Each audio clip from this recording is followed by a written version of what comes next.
আমি ভাঙড় 1 নম্বর ব্লকের মধ্যে এটা পড়ে। হসপিটালের পরিস্থিতি কোন জায়গায় দাঁড়িয়ে আছে, স্টাফ কি আছে, কত পাচ্ছে, কি সুযোগ সুবিধা আছে, কোন জায়গায় গ্যাপ আছে, সেই বিষয়ে সব আমাদের আলোচনা হলো। বিডিও সাহেব ছিলেন, ব্লকের যিনি হেলথ অফিসার ছিলেন, আরো তার অ্যাসোসিয়েট যারা ছিলেন, তারা আলোচনা হয়েছে। পানীয় জলের যে দুরবস্থা, এখানে এমপি কোটা একটা হয়েছিল, সেটা অকেজ হয়ে পড়ে আছে।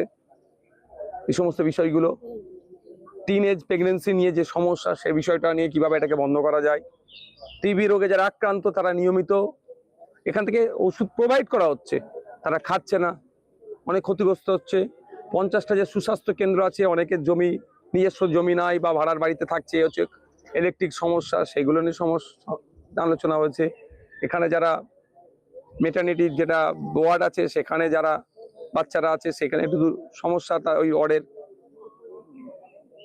মেল ফিমেল ওয়ার্ড এক জায়গায় হয়ে যাচ্ছে, কমন বাথরুম হয়ে যাচ্ছে, এগুলো যাতে এক্সটেন্ড করা যায়, মানে বিল্ডিং এক্সটেন্ড করে এগুলো করা যায়, সেই বিষয় নিয়ে আলোচনা হয়েছে।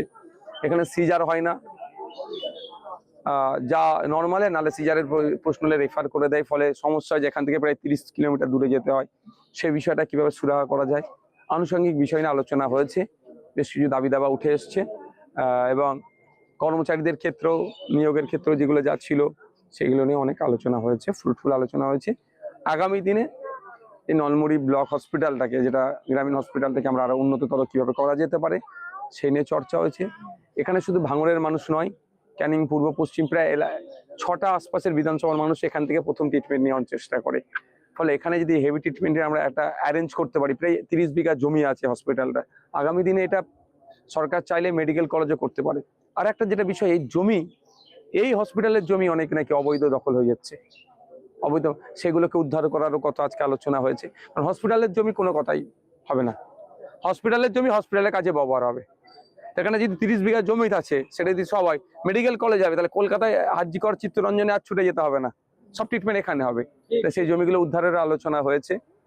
থানার পক্ষ থেকে যিনি অ্যাডিশনাল বাবু ছিলেন, তিনিও আমাদের সাথে সহমত যে না, দ্রুততার সাথে সেগুলোকে করা হবে। নিরাপত্তার জন্য ব্যবস্থা আছে, লাইটের যেগুলো খামতি আছে, সেইগুলো, যে লাইটগুলো আছে কিছু জ্বলছে না, সেই বিষয়গুলো, এক কথাই সমস্ত বিষয় নিয়ে আজকে সর্বাঙ্গীন উন্নতির কথা হয়েছে, আমরা আলোচনা করছি। আগামী 3 মাস পরে আবার আমরা বসবো অফিসিয়ালি, তার মধ্যে আমিও কয়েকবার ভিজিট করতে আসবো।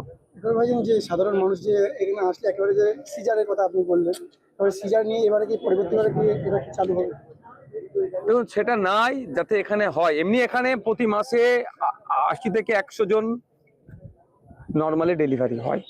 যদি কারো সিজারের প্রয়োজন হয়, তাহলে এখানে সেটা পাচ্ছে না, তাদেরকে দূরে চলে যেতে হচ্ছে, না প্রাইভেটে যেতে হচ্ছে। গরিব মানুষ প্রাইভেটে না যেতে পারলে তাদেরকে দূরে যেতে হচ্ছে, কলকাতায়। ফলে এখানে যদি ওই অ্যারেঞ্জটা করা যায়, তারও আগামী দিনে যাতে চালু হয়, সে নিয়ে আলোচনা হয়েছে। আরো অন্যান্য ডাক্তার নিয়ে আসার ব্যাপারেও আলোচনা হচ্ছে। তার জন্য যে ক্যাটাগরি আছে, সেটাকে আপগ্রেড করতে হবে, কিভাবে আপগ্রেড করা যায়, সে নিয়ে আলোচনা হয়েছে।